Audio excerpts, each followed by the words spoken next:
حکومت د پاره عمران خان ډیر وخت په جیل کې ساتل لږ مشکل غونډه ده ځکه راتلونکي ټایم کې د نورو ملکونو غټ شخصیت چې کوم دی عمران خان سره جیل کې ملاقات د پاره راتلو ولدي بل د نورو ملکونو د باو په وجه باندې د انټرنیشنل ادارو د باو په وجه باندې عمران خان ډیر ټایم دای په جیل کې نشي ساتلې یو ځل بیا عمران خان په انټرنیشنل سطح کامیابی ملو شوی د عمران خان ته او راتلونکي وخت کې کم داسې انټرنیشنل شخصیت چې پاکستان ترازی عمران خان سره ملاقات کوي په اډیالا جیل کې امریکا او پاکستان ته امداد ورکوي دا امداد به څومره وي او کله به ورکوي عمران خان ضمانت چانس هم پیدا شوی دی IMF یو ځل بیا پاکستان ته شرایط مخې ته ایښي دي چې تاسو نور ټیکسونه هم امپلیمنټ کړئ دا کم ټیکسونه چې تاسو لګولي دي نه موږ سیټسفاید نیو نو لکه مطلب په عوامو باندې د مهنګۍ یو بل لهر هم را روان دی دا ټول تفصیلات در سره په دې ویډیو کې شریک کوم ویډیو خپل هم مکمل وګورئ او مخکې ملګرو سره ضرور شریک کړئ لومبۍ د عمران خان ضمانت حوالې سره خبره کوو ځکه د کپتان ډیر خلک تپوس کوي چې کله به د جیل نه راوځي نو د عمران خان ضمانت حوالې سره دا اپډیټس چې د عمران خان ضمانت امید پیدا شوی دی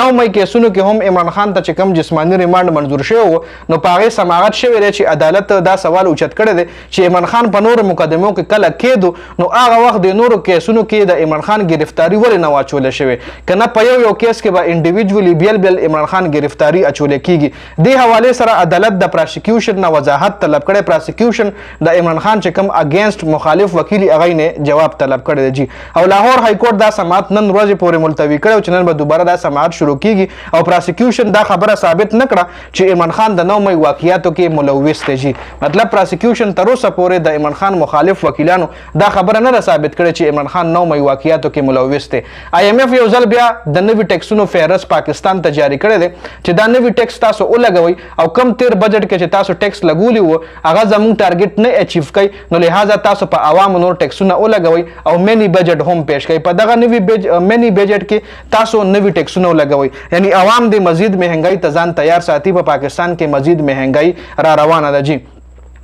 امریکا په پاکستان ته امداد ورکوي د امریکي نائب وزیر خارجه ډونالډو ویلي دي چې امریکي صدر پاکستان ته د 10 لک ډالرو امداد درخواست کړی دی دا پیسې به د دهشتګردۍ خلاف په جنگ کې اقتصادي اصلاحات او کرس په مد کې پاکستان ته ورکړل کیږي اوس د دهشتګردۍ دا خبره کړې ده نو دیږي کې اوس د پاکستان عوام چې کوم دی نور هم شک شوی دی ځکه کې پی کې چې کوم صورتحال دی نو دې نه پس د عوامو چې کوم شک دی هغه نور هم زیات شوی دی چې امریکا ته امریکي نه ډالر راځي او هغه ډالر بیا په پښتنو باندې استعماليږي جنو دغه یو ځل بیا شک پیدا شوی دی جی بل PTI ته انټرنیشنل سطح باندې کامیابی ملو شوی د راتلونکي وخت کې پاکستان ته کم انټرنیشنل شخصیت عمران خان سره ملاقات تراتلی شي زلفی بخاری او مهربانو قریشي د برتانیا کمیټې مخې ته د PTI مقدمه کې خودلې ده چې کانګرس او اقوام متحده کې خو الریډي PTI ته کامیابی ملو شوی و اوس برتانیا کمیټې هم PTI ته د کامیابی ملو شوی ده برتانیا کمیټې کې هم PTI ته کامیابی ملو شوی ده